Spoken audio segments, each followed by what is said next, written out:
জামায়াত নেতা শাহজাহান চৌধুরীর সাম্প্রতিক বক্তব্য ঘিরে দেশের রাজনীতি এখন টালমাটাল। প্রশাসন তাদের কথায় কি উঠবে, বসবে, মামলা দেবে, গ্রেফতার করবে কি এই দাবি প্রকাশ্যে বলার পরই বাড়ছে আশঙ্কা, বাড়ছে তীব্র আলোচনা। রাজনৈতিক বিশ্লেষক ও লেখক ডা.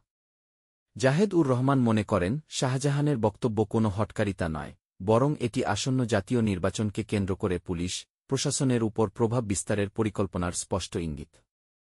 মঙ্গলবার তার ব্যক্তিগত ইউটিউব চ্যানেলে প্রকাশিত ভিডিও বার্তায় তিনি বিষয়টি নিয়ে তীব্র উদ্বেগ প্রকাশ করেন। তিনি বলেন, এটি শুধু রাজনৈতিক উস্কানি নয়, বরং প্রশাসনকে দলীয় স্বার্থে ব্যবহার করার সরাসরি ঘোষণা।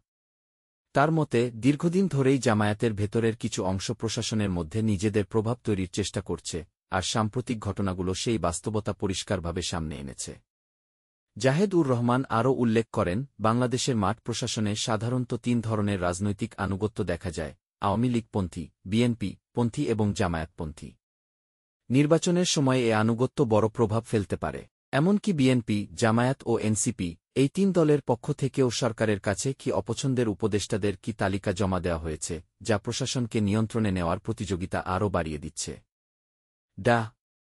জাহেদের মতে, যদি বিএনপি এমন কোনো কর্মকর্তার বিরুদ্ধে অভিযোগ তোলে যিনি নাকি জামায়াতপন্থী প্রভাব বিস্তার করছেন, তাহলে স্পষ্ট বোঝা যায়, প্রশাসনের ভেতরে টানাপোড়েন এখন বাস্তব ও গভীর।